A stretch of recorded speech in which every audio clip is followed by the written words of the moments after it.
You don't need a car, my dad said. The bus is fine for someone like you. This was at my sister Leora's engagement dinner at some fancy steakhouse downtown. The whole family was there. Parents, grandparents, Leora's future in-laws, the works, and somehow the conversation turned to my transportation situation. I'm 26, work remotely as a software developer, and yeah, I take the bus everywhere. My family treats this like I'm some kind of failure living in 2003. It's just embarrassing, my mom said, cutting her steak aggressively. When people ask how my son gets around, what am I supposed to say? Tell them he's environmentally conscious? I suggested. Dad laughed. Environmentally conscious. Right, that's what we're calling broke now. Leora's fiance Kale nodded along. I mean, I get it, man, but public transportation is just... He made a face like he'd smelled something rotten. I couldn't imagine not having my Tesla. Real adults own cars, my mom continued. How are you supposed to date anyone seriously? What girl wants to ride the bus to dinner? Leora just smirked from across the table. Good thing Kyle has that Tesla, she said, reaching over to squeeze his hand. At least one of us made something of ourselves. The table went quiet for a second. Even Grandma looked uncomfortable. Leora, Grandpa warned quietly. What? I'm just saying, it's nice to be with someone who has their life together. Kyle beamed, like he just won an award. The Model S really is incredible. 0 to 60 in 2.1 seconds. I just nodded and took another bite of my bread roll. Sounds fast? The thing is, I actually had $47,000 sitting in my savings account. I'd been living minimally since college, investing everything I didn't need for rent and food, and honestly just never needed a car in the city. My apartment is 3 blocks from everything. I work from home, and the bus system actually works pretty well here, but my family didn't know any of this. They just saw their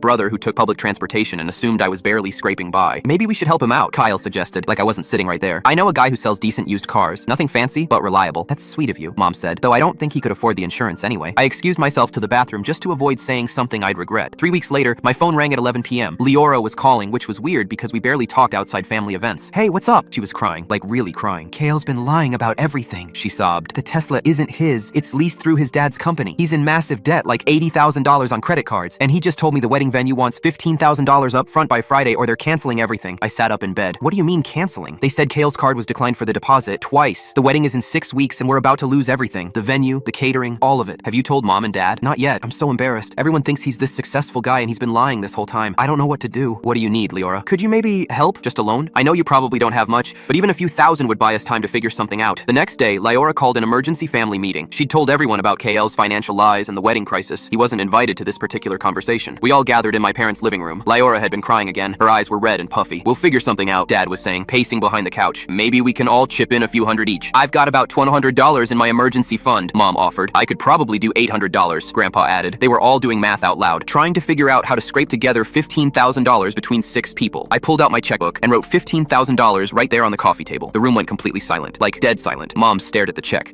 Where did you get this money? Dad asked, picking up the check like it might be fake. Turns out, I said, sliding it toward Leora, you don't actually need a car when you're this good at saving money. Leora just stared at the check, then at me. This is real? I could have bought 10 cars by now, I added. I just chose not to. I'm still taking the bus, still saving money, still not buying a Tesla.